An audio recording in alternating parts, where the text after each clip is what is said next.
आपका स्वागत है एक ऐसे रहस्यमय और रोमांचक दुनिया में जहां अपराधों की सच्ची कहानियां उलझी हुई हैं, जिन्होंने दुनिया को चौंका दिया और उसकी जिज्ञासा को भड़काया। यहाँ कुछ भी वैसा नहीं जैसा दिखता है। हर कहानी अपने भीतर रहस्य छिपाए हुए है और हर अपराध सवालों के ऐसे दरवाजे खोलता है जिनके जवाब नहीं मिलते। हमारे चैनल में हम सिर्फ अपराध की कहानियां नहीं बताएंगे, हम उनकी गहराई में उतरेंगे, सबूतों का पीछा करेंगे, गवाहियों को सुनेंगे और उन रहस्यों को उजागर करेंगे जिन पर कभी किसी ने बात करने की हिम्मत नहीं की। एक साधारण जिंदगी कैसे एक अविस्मरणीय त्रासदी में बदल जाती है, और उन अपराधों के पीछे कौन है जिन्होंने पीड़ितों और अपराधियों का भाग्य बदल दिया। यह कहानियां कल्पना नहीं है, बल्कि वह भयानक सच है जो शायद हमारी सोच से कहीं ज्यादा करीब है। प्रसिद्ध अपराधों की फाइलों से लेकर उन मामलों तक जो कभी सुलझ नहीं पाए, हम आपको एक ऐसे रोमांचक सफर पर लेकर जाएंगे जो तर्क को चुनौती देगा, जिज्ञासा को भड़काएगा और सोचने पर मजबूर करेगा। क्या आप वास्तविकता के उस अंधकार में पहलू को जानने के लिए तैयार हैं? अगर आप उन सच्ची कहानियों की तलाश में हैं जो आपकी रगों में खून जमा दें और आपके दिमाग को सोचने पर मजबूर करें, तो अभी हमारे साथ जुड़े, जहां अंधेरा अपने रहस्यों को उजागर करता है। 1985 में छोटे से शहर मैनिटोबा ने एक झकझोर देने वाली खबर पर अपनी सुबह की शुरुआत की। बेनी बर्नस्टीन, जो समुदाय में प्रिय थी, झील के किनारे से लौटते वक्त एक भीषण हमले का शिकार हुई। घटना एक शांत इलाके में हुई थी, जहां कोई गवाह नहीं था, जिससे पुलिस पर मामले को जल्दी सुलझाने का भारी दबाव था। और जब शहर गुस्से से उबल रहा था, जांचकर्ता जनता को शांत करने के लिए एक नाम ढूंढ रहे थे। इस तनाव के बीच स्टीवन एवरी का नाम सामने आया। स्टीवन बुरी प्रतिष्ठा के लिए नहीं जाना जाता था, लेकिन वह इतना अलग जरूर था कि शक की सुई उसकी ओर घूम सके। पुलिस के पास कोई ठोस भौतिक सबूत नहीं था, लेकिन बेनी की गवाही पर भरोसा किया गया, जिसमें उन्होंने स्टीवन को हमलावर के रूप में पहचानने की बात कही। बाकी सबूतों, जैसे कि वह घटना के वक्त कहीं और होने की गवाहियों, को अनदेखा कर दिया गया। अदालत में स्टीवन हतप्रभ खड़ा था, उन आरोपों से घिरा हुआ जिनका सामना करने का तरीका उसे समझ नहीं आ रहा था। सुनवाई छोटी थी, जैसे एक पहले से तय स्क्रिप्ट के अनुसार चलाई गई नाटक। स्टीवन के बचाव के लिए नियुक्त वकील के पास एक गहन जांच करने के लिए संसाधन नहीं थे। जब जज ने सजा सुनाई, तो स्टीवन को लगा कि पूरी दुनिया उसके ऊपर गिर पड़ी है। 32 साल जेल की सजा। उसकी परिवार के लिए यह सजा सच्चाई के खिलाफ एक युद्ध की घोषणा जैसी थी। शहर में लोग उन्हें ऐसी नजरों से देखते थे जैसे वे अपराध में भागीदार हों। एक ही रात में स्टीवन एक साधारण, शांत जीवन जीने वाले व्यक्ति से नफरत किए जाने वाले अपराधी में बदल गया।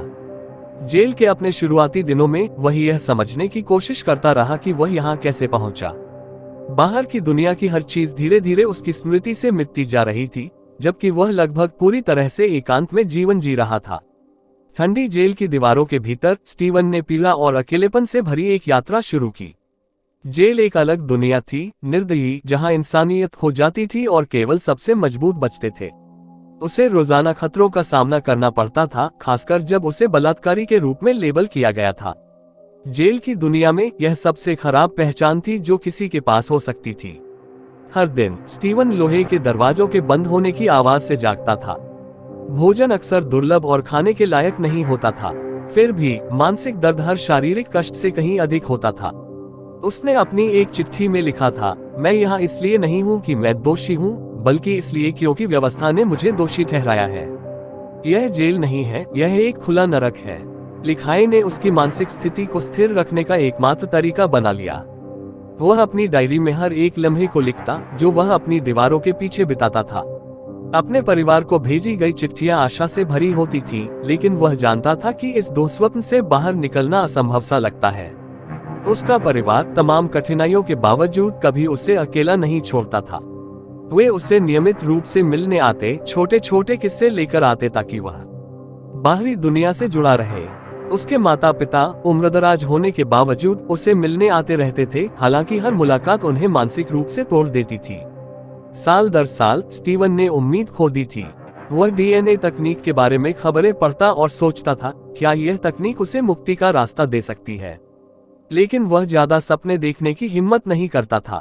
फिर भी उसके अंदर कुछ ऐसा था जो हार मानने को तैयार नहीं था। एक दिन उसने अपनी डायरी में लिखा, मैं इन दीवारों को मुझसे जीतने नहीं दूंगा। मैं यहाँ अपने शरीर से हो सकता हूँ, लेकिन मेरी आत्मा अब भी न्याय की तलाश में है। यह शब्द प्रतिरोध के एक नए चरण की शुरुआत थे। 18 साल लंबी जेल यात्रा के बाद 2003 में वह क्षण आया जिसे स्टीवन ने अपने सबसे आशावादी सपनों में भी नहीं सोचा था।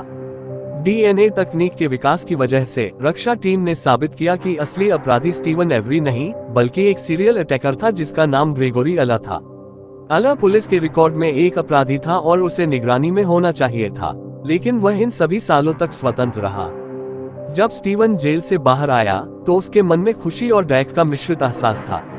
उसने अपनी स्वतंत्रता पुनः प्राप्त की थी, लेकिन वो खोई हुई सालें कभी वापस नहीं आ सकती थी। वह मीडिया के सामने खड़ा हुआ और कहा, उन्होंने मुझसे मेरी जिंदगी छीन ली और अब वे मुझे कुछ ऐसा लौटा रहे हैं जिसे कभी भी पूरा नहीं किया जा सकता। स्टीवन अपने शहर लौटे, लेकिन उन्होंने पाया कि दुनिया पहले जैसी नहीं रही थी। कुछ लोग उसे भ्रष्ट व्यवस्था का शिकार मानते थे, जबकि कुछ अब भी उसे संदिग्ध नजरों से देखते थे। यहाँ तक कि उसका परिवार अपनी गहरी मोहब्बत के बावजूद उस व्यक्ति के साथ तालमेल बैठाने में कठिनाई महसूस करता था जो इतने सालों बाद उनके पास वापस लौटा था। स्टीवन ने निर्णय लिया कि वह न्याय के लिए संघर्ष करेगा। उसने स्थानीय अधिकारियों के खिलाफ एक कानूनी मामला दायर किया जिसमें उसने जेल में बिताए गए वर्षों के लिए भारी मुआवजा की मांग की।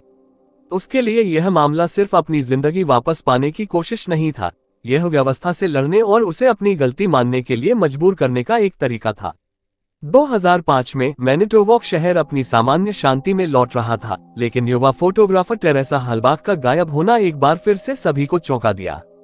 टेरेसा, जो एक कार फोटोग्राफी कंपनी के साथ काम करती थी, को आखिरी बार स्टीवन एवरी की संपत्ति पर देखा गया था। वह दिन एक और नए दुःस्वप्न की शुरुआत लेकर आया। कुछ ही दिनों में स्टीवन की संपत्ति पर जलते हुए हड्डियों के अवशेष मिले, साथ ही टेरेसा की कुछ व्यक्तिगत वस्तुएं भी मिली। अचानक पुलिस को एक ऐसा सबूत मिला जो काफी निर्णायक प्रतीत हो रहा था। बजाय इसके कि वे सावधानी पूर्वक और सही तरीके से जांच करें, अधिकारियों ने तुरंत स्टीवन को मुख्य संदिग्ध के रूप में चिन्हित किया। स्टीवन के लिए यह जेल में लौटने जैसा था, लेकिन इस बार दीवारों के बाहर। जांचें बड़े पैमाने पर मीडिया कवरेज के साथ शुरू हुई।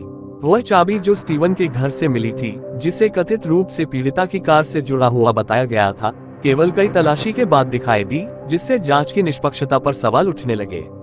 डीएनए परीक्षण, जिसने उसे अपराध से जोड़ा था, संदिग्ध परिस्थितियों में किया गया था और नमूनों को संभालने के तरीके पर संदेह था। इस तूफान के बीच स्टीवन के भतीजे ब्रैंडन डासी का नाम सामने आया। ब्रैंडन, जो सिर्फ 16 साल का था, एक साधारण लड़का था और मानसिक विकलांगता से पीड़ित था। पुलिस ने उसे स्टीवन के खिलाफ आदर्श गवाह बनाने के लिए उसका इस्तेमाल किया ताकि वे किसी भी कीमत पर मामले को बंद कर सकें। स्टीवन के खिलाफ मामले को साबित करने के लिए पुलिस ने ब्रैंडन को पूछताछ के लिए बुलाया। छोटा लड़का, जो जांच के कमरे में बैठा था, चारों ओर प्रशिक्षित जांचकर्ताओं से घिरा हुआ था, जिन्होंने उसकी मासूमियत और अनुभवहीनता का फायदा उठाया। कोई वकील या अभिभावक उसकी रक्षा के लिए नहीं था। घंटों की पूछताछ के दौरान जांचकर्ताओं ने उस पर जटिल सवालों की बौछार की और जब उसने उनकी इच्छानुसार उत्तर नहीं दिया तो वे उस पर दबाव डालते रहे, यहाँ तक कि उन्होंने ऐसी कहानी सुनाई जो स्टीवन के खिलाफ उनके आरोप को समर्थन देती थी। वीडियो रिकॉर्डिंग में ब्रैंडन घबराया हुआ और डरा हुआ दिखाई दे रहा था। वह अपने स्थान पर बेचैन हो रहा था और विरोधाभासी उत्तर दे रहा था।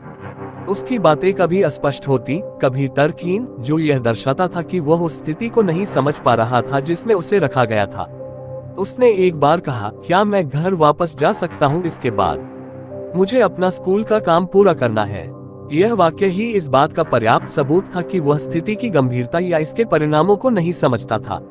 फिर भी पुलिस ने ब्रैंडन के कथन का इस्तेमाल स्टीवन के खिलाफ अपने मामले को मजबूत करने के लिए किया।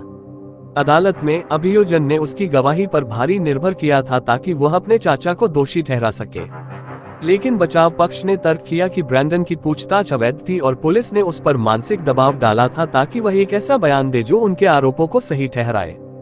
हालांकि यह तर्क अदालत में ब्रैंडन को बचाने के लिए पर्याप्त नहीं था। ब्रैंडन को जीवन भर की सजा सुनाई गई, ठीक वैसे ही जैसे उसके चाचा स्टीवन को। उसके परिवार के लिए यह एक और त्रासदी थी जो उनके दुखों में जुड़ गई। वे ब्रैंडन को एक मासूम लड़का मानते थे जिसे उसकी कानूनी जटिलताओं का समझ नहीं था।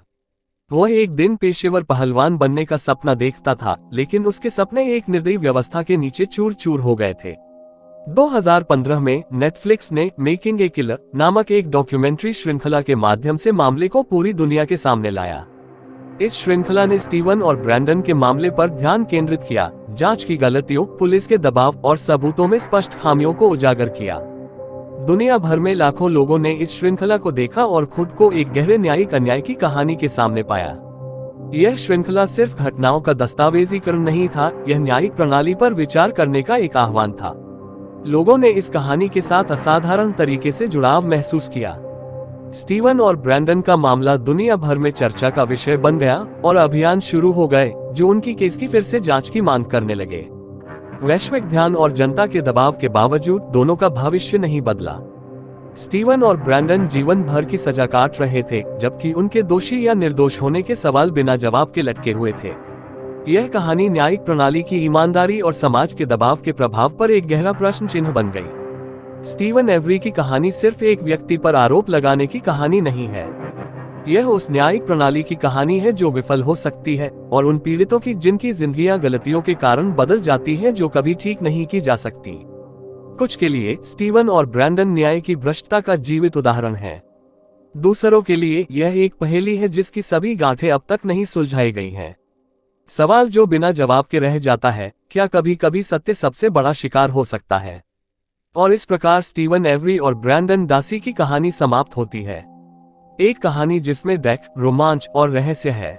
लेकिन यह वास्तव में सिर्फ एक कहानी नहीं है, यह न्यायिक प्रणाली की खामियों और न्याय के बारे में हमारे सवालों का दर्पण है। क्या वे सच में दोषी थे, या क्या वे एक ऐसी व्यवस्था के शिकार थे जो सत्य की तलाश करने में असफल हो गई? आपका क्या ख्याल है? क्या आपको लगता है कि स्टीवन और ब्रैंडन को उनकी किस्मत मिलनी चाहिए थी, या क्या कोई रहस्य है जो अभी भी सामने नहीं आया है? हम आपकी राय टिप्पणियों में सुनना चाहते हैं।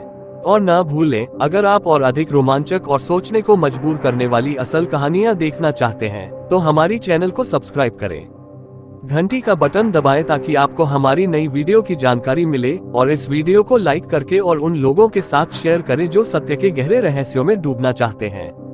हम यहाँ कहानियां सुनाने के लिए हैं, और आप यहाँ सच्चाई को खोजने के लिए हैं।